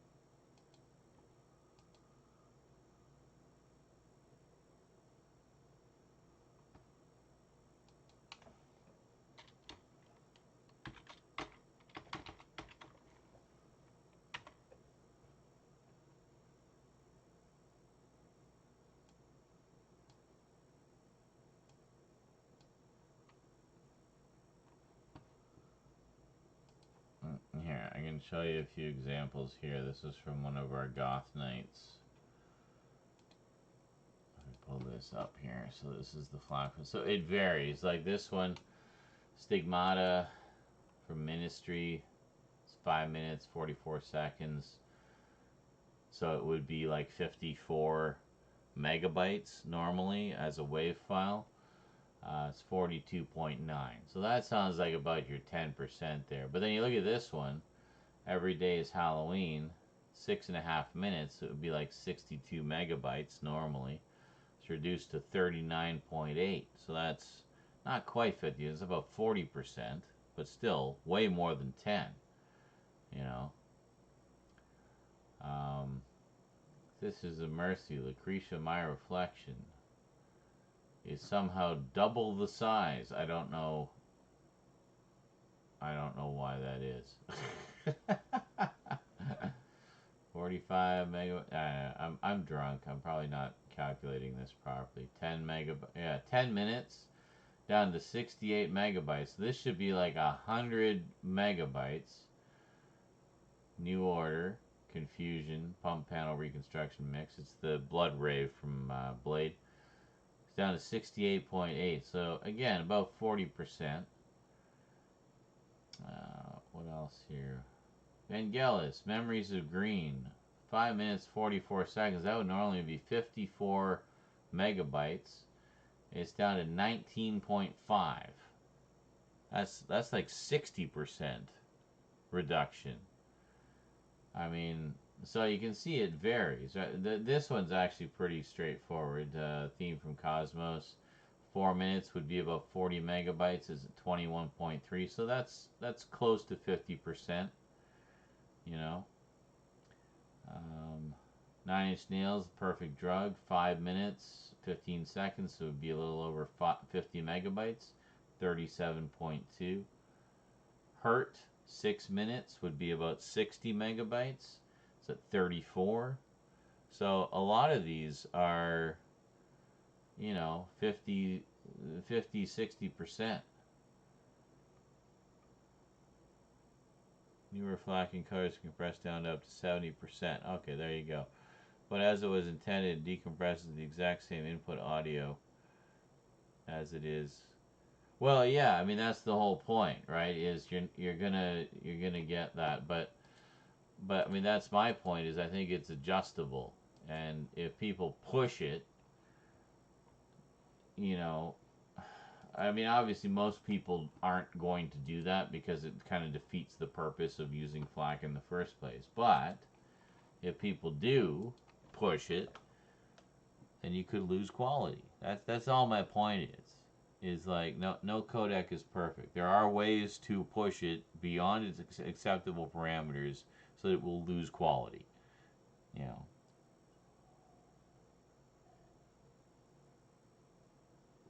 C64. Oh, from your C64 tapes, right? Like from the data tapes. That could be why. It could be just that the So I mean, you figure Commodore 64 stuff, they were working with such limited resources to begin with. There would be a lot less extraneous data. It's not like nowadays where everything's just fucking bloatware, encouraged to fill up space. Back then, you had to be super, super efficient to make use of that. 64 kilobytes of RAM. Or 128 if it was a C128, or less sometimes, often catering to the lowest common denominator. So you had to be, you didn't have a lot of wiggle room there.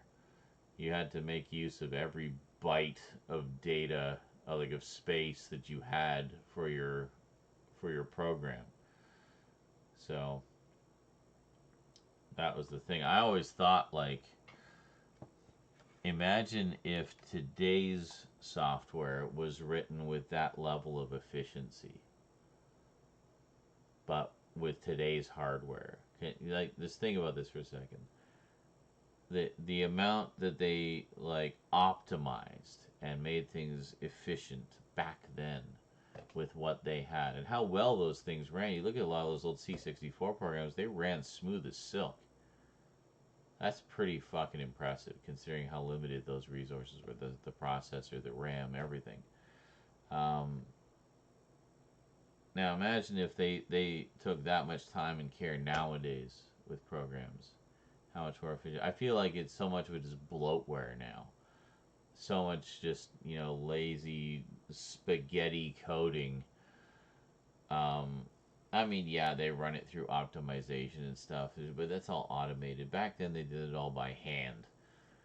They did it all manually, going through, debugging everything, making it run more efficiently. And then the most they would do is take their, basic or C code and run it through an optimizer to translate it to machine language so it would run even more efficiently. And then, but just imagine if they did all that now. I just feel like with the amount of computing power we have now, if companies had their programmers do things to that level of efficiency, how much I feel like we haven't even scratched the surface of the potential of the actual computing power that we have in our computers today because of that. Because like over the years, bloatware has been encouraged more and more because storage has gone up. It all started in the CD-ROM era, I feel, and Windows 95, and then forward from there, just bigger and more bloated and patched and spaghettied and just a fucking mess. Versus how elegant and beautiful and perfect and pure and manually optimized by humans the old code was back in the day. Like imagine that level of attention and care today with today's hardware. You know, I mean, I can't even begin to imagine where we would be.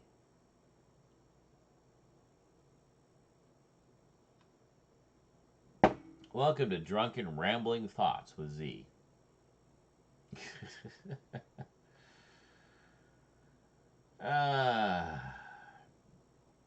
But here's the thing. Bottom line is with FLAC is it's very nice and it doesn't take up as much space as WAV. And it's way better than MP3.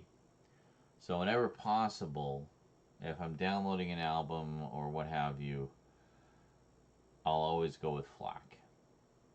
If it's an option, if it's out there. Always go with FLAC. So it satisfies my quality itch by giving me the same quality as a WAV file, but in a smaller file size. So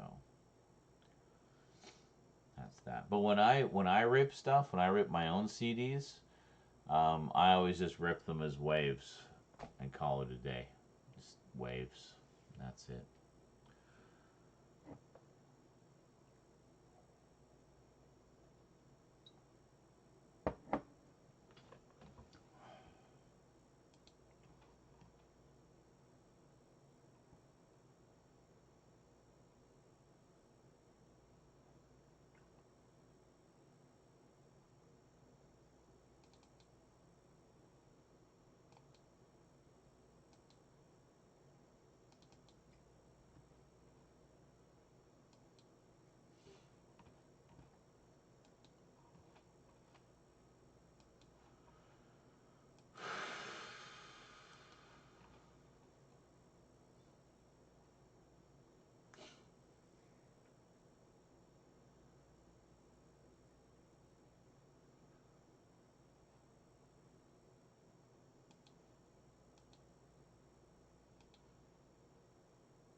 And that's all I had to say about that. I feel like everybody wandered away.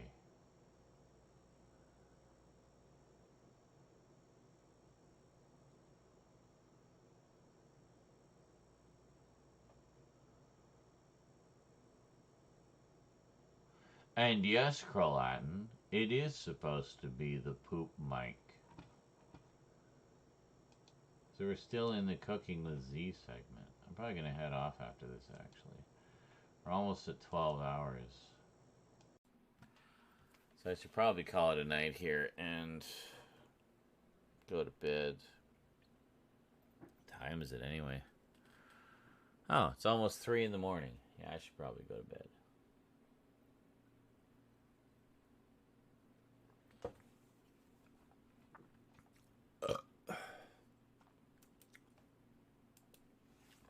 Are we back to the sexy mic?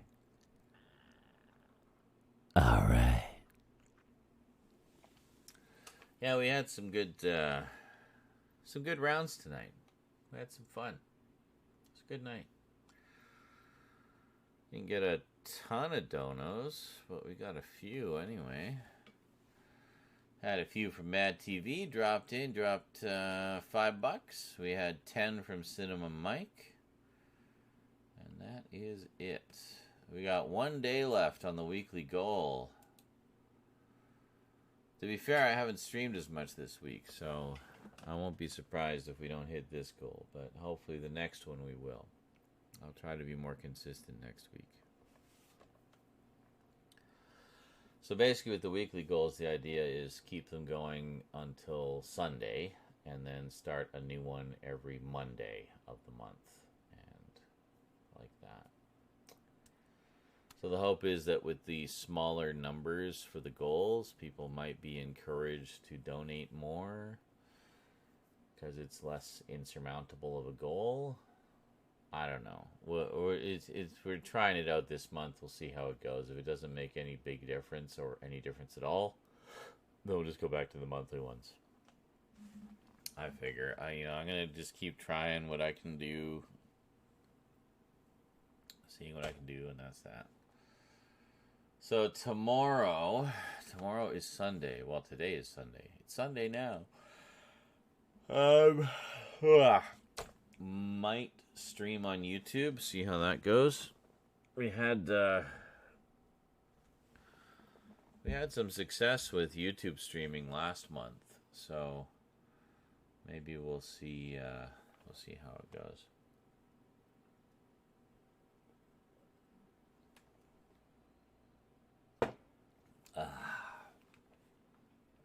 Alrighty, folks. I think I am going to head off. We have had a good night tonight. A lot of fun. Some good drink, some good chat, some good conversation. So I'm going to head off, and I will see you guys next time. Until then, thanks for watching. Thanks to everybody who donated. I'll see you next time. So until next time, I'll see you next time. So until then, next time, thanks for watching, and sayonara.